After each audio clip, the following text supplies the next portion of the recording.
In my old neighborhood about a decade ago, we had a new neighbor move in the house across from us.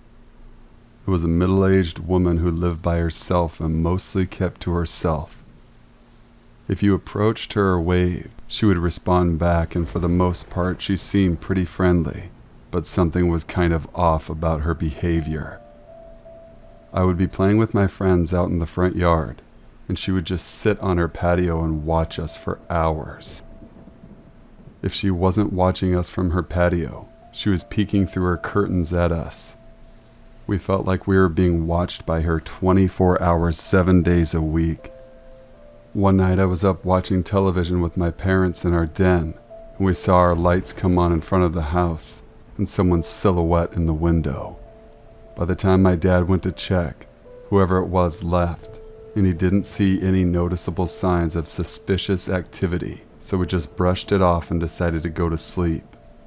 The next morning, as my dad was leaving for work early, he noticed our solar panel lamps that were stuck in the lawn alongside our driveway were missing, and the soil was still disturbed from them being plucked out of the ground. Pulling out of the driveway, he sees all 5 of our solar panel lamps lining our neighbor's driveway, just like we had them in our yard. He was so amused he called my mom and I, who were still asleep, out to see for ourselves, and sure enough our lamps were sticking in her yard. We didn't say anything, because we're not the confrontational type, and after all they were just some cheap lights, nothing of great value. The neighbor acted as normal as ever, every day smiling, waving, staring, small talk. After this incident, we noticed things like our Christmas and Halloween decorations getting vandalized, going missing almost every year. Coincidence? Also, no one else's decorations on our block were ever disturbed until we eventually stopped decorating. If we bought a garden gnome, you bet she'd have one in her front yard the next day. If my mom wore a sun hat, she'd wear one too. If my parents and I were out raking leaves, she'd come out and do the same. Still, we never confronted her about anything or treated her any differently because she didn't feel like a threat necessarily. In the mid-1990s, my dad was really big on auctions, so he would resell stuff, mostly estate storage liquidations. I was a college student and lived away from home, but would humor him by joining him from time to time. This was before Craigslist was popular, or any online selling platform, to be honest, so auctions at the time were very popular. I joined him to inspect an estate sale that was apparently from a deceased man's home in San Francisco. The auction house was packed with stuff and with a ton of furniture.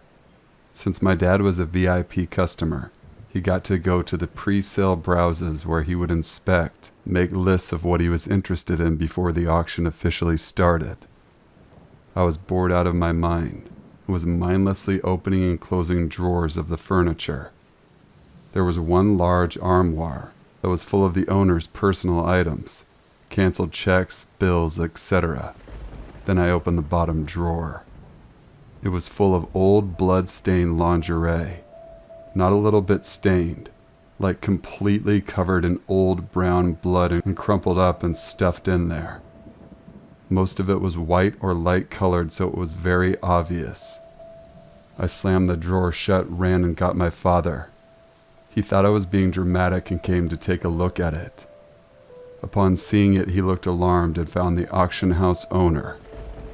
Very quickly, 5 large, strong-looking men appeared and very quietly and quickly removed the entire armoire off the floor and into the back somewhere. I never found out anything further about it, but I thought about it for a long time. I wish I had remembered the names on those canceled checks and bills, but at the time I had much more on my mind, and cell phones didn't have cameras like they do now. Anyhow, that's my creepy memory. My friends and I, all women in our early 20s, went on a girls' trip recently. Our destination was Santa Cruz for a weekend getaway.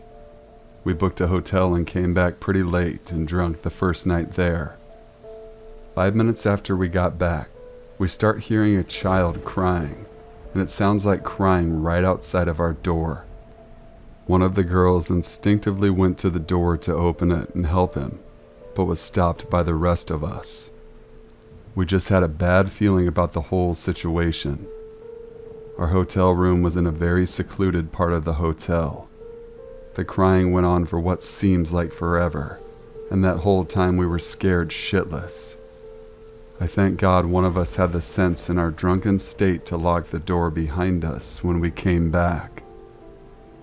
We called the lobby after a few minutes of hearing the wailing, because if it really was a scared lost child or something, they could be the ones to help him.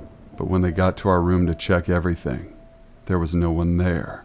No child crying. They searched around our room and the entire hotel and found nothing. My friends think it was someone who saw a bunch of young women staying alone, stumbling from an Uber into that room and had malicious intentions. This is probably my most unsettling experience ever while traveling. When I was 14 or 15 years old, I never used to like going out by myself. I would pretty much always travel with at least one friend, and if on the odd chance I had to go out by myself, I would always equip myself with headphones so people know I'm not wanting to be approached or chatted to. This was mostly because from a young age it became very clear to me that strangers are only going to approach with sales offers or something more sinister in mind, and I had been warned of stranger danger by my parents a lot, rightfully so apparently. Anyway, one day I had to go into town by myself to meet a friend. I arrived pretty early, mostly down to bad timekeeping and anxiety of being late, so I had a lot of time to kill. I decided I would go and wander around some shops while I waited. Entering the first shop, I did a lap or two of the clothing section and started getting an awful feeling that I was being watched. This feeling was making me feel sick with worry, so I kept checking around me and made a note of who was there. I noticed a few times an older man looking a bit out of it, dressed in all beige clothing, wearing a beige hat, staring directly at me. He was quite tall, so he was easily noticeable over the clothing rails. After seeing him a few times in the same place, I figured it must be a coincidence and left that shop to avoid him. Then I went and sat on a public bench and started texting my mom.